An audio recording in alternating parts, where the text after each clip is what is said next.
အားလုံးမင်္ဂလာပါဖျားခင်ကျေးဇူးတော်ကိုချီးမွမ်းပါတယ်ဒီနေ့တော့စိတ်မသာညီးတွားသောသူဆိုတဲ့ခေါင်းစဉ်နဲ့ကျွန်တော်တို့ဆင်ခြင်ခေါ်ရယူဖို့ဖြစ်ပါတယ်ရှင်မဿဲခန်းကြီး9အငယ်လေးစိတ်မသာညီးတွားသောသူတို့သည်မင်္ဂလာရှိကြ၏အကြောင်းမူကားထိုသူတို့သည်တက်တာချင်းသို့ရောက်ကြလက်တံဤနှုတ်ကပတ်တမန်ကျမ်းစာကတော့သခင်ယေရှုခရစ်တော်ရဲ့တောင်ပေါ်တည်သနာထဲကနေပြီးတော့မှမင်္ဂလာတရားတော်နဲ့ပတ်သက်ပြီးတော့မှစိတ်မသာညီးတွားတဲ့သူမင်္ဂလာရှိတယ်ဆိုတဲ့အကြောင်းကိုဖော်ပြတယ်ဒီနေရာမှာတော့စိတ်မသာညီးတွားတယ်ဆိုတာကဘာအတွက်စိတ်မသာညီးတွားလဲဆိုတာကိုကျွန်တော်တို့ဆင်ခြင်ကြည့်တဲ့အခါမှာအမှုတော်မြတ်မှာဖျားသခင်ရဲ့နိုင်ငံတော်ထဲမှာအသက်ရှင်နေထိုင်ရင်းနဲ့မှာဖျားသခင်ရဲ့အလိုတော်ကိုမလိုက်ဘဲနဲ့မိမိစိတ်သဘောအတိုင်းအသက်ရှင်နေတဲ့သူတွေကိုကြည့်ပြီးတော့မှစိတ်မသာညီးတွားလျက်ရှိတဲ့သူတွေလို့ကျွန်တော်တို့ခံယူဖို့ဖြစ်ပါတယ်ပေါ့နော်ဆိုတော့ဒီအကြောင်းအရာနဲ့ဆက်ဆက်ပြီးတော့မှကျွန်တော်တို့ယေဇကျေလနဂတိကျမ်းအခန်းကြီး9ကိုကျွန်တော်ပြန်ကြည့်တဲ့အခါမှာယေဇကျေလနဂတိကျမ်းအခန်းကြီး9မှာယေဇကျေလပရောဖက်ကနေပြီးတော့မှဂျေရုရှလင်ကိုဘုရားသခင်ဖျက်ဆီးမဲ့ဂျေရုရှလင်ကိုဘုရားသခင်စီရင်မယ်ဆိုတဲ့ယူပါယုံကိုသူကရခဲ့တယ်အဲ့ဒီမှာဘုရားသခင်ကသူ့ရဲ့တမန်တော်တွေကိုလွတ်ပြီးတော့မှစီရင်ဖို့အတွက်စေလွတ်တဲ့အခါမှာအခန်းကြီး9အငယ်4မှာဘာရေးထားတယ်လဲဆိုတော့ထာဝရဘုရားကဂျေရုရှလင်မြို့အလယ်၌ရှောက်သွားလော့မြို့ထဲ၌ပြုသည်များသောဆက်ဆုပ်ဖွယ်ရာအမှုတို့ကြောင့်ညီးတွားငိုကြွေးသောသူတို့၏နဖူးကိုမတ်လောဟု၍၎င်းပေါ့နော်ဒီလူတွေကြတော့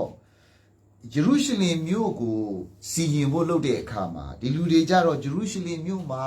ဆက်ဆုပ်ယူရှာပွဲအမှုတွေလုပ်နေတယ်ဘုရားသခင်မနစ်သက်တဲ့အမှုတွေကိုလုပ်တယ်မတရားမှုတွေလုပ်နေတယ်ဒီအရာတွေကို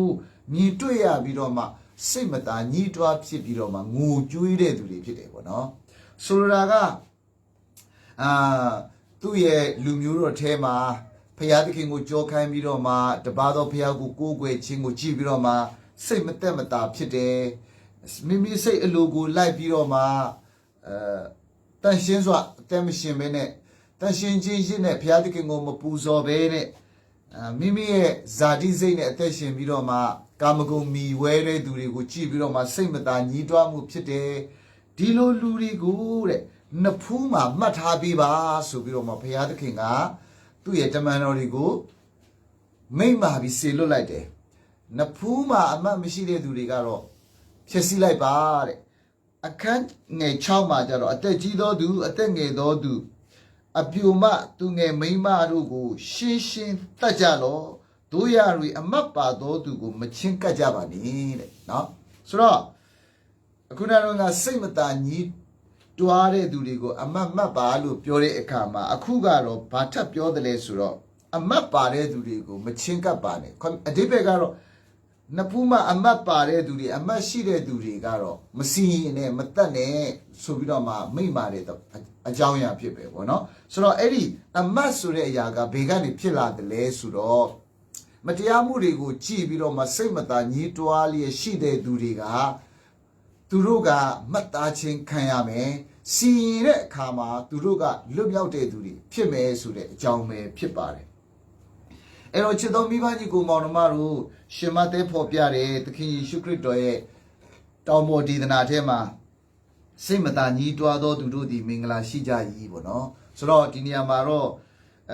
ယေဇကျေလကတော့စိတ်မသာညီးတွားလျက်ရှိတဲ့သူတွေကစီရင်ခြင်းကနေလွတ်မြောက်တယ်ဆိုတာကိုကျွန်တော်တို့တွေ့ရတယ်ပေါ့နော်အဲ့တော့ဒီနေ့ကျွန်တော်တို့ရဲ့နိုင်ငံထဲမှာ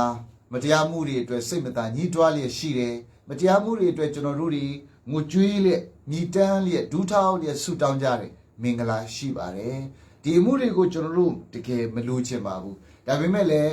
ရှိနေတယ်အဲ့ဒီအတွက်ဒီအရာတွေအတွက်စိတ်မသာ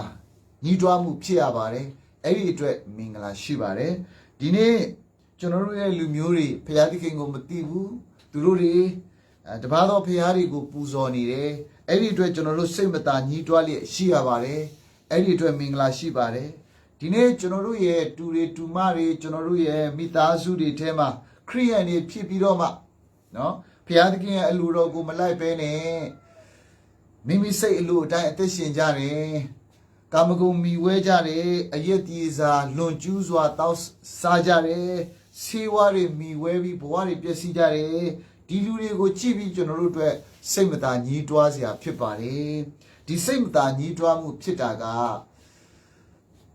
မင်္ဂလာရှိတယ်လို့သခင်ယေရှုခရစ်တော်ကဖော်ပြထားတယ်ဆိုတာကိုကျွန်တော်တွေ့ရပါတယ်ဒါပေမဲ့လည်းကျွန်တော်တို့ပြန်လဲဆန်းစစ်ရမှာကတော့ကျွန်တော်တို့ကိုယ်တိုင်ကအဲ့ဒီမတရားတဲ့အမှုတွေကိုမလုပ်ဖို့ဖျားသခင်မနစ်သက်တဲ့အရာတွေကိုမပြုလုပ်ဘဲနဲ့ရှောင်ရှားအသက်ရှင်ဖို့လိုအပ်ပါတယ်ဖျားသခင်မနစ်သက်တဲ့အရာတွေကိုရှောင်ရှားပြီးဖျားသခင်နှစ်သက်တဲ့တမန်တရားအတိုင်းအသက်ရှင်ရှောင်လန်းပြီးတော့မှဖျားသခင်အလိုတော်အတိုင်းအသက်ရှင်ရှောင်လန်းတဲ့အခါမှာ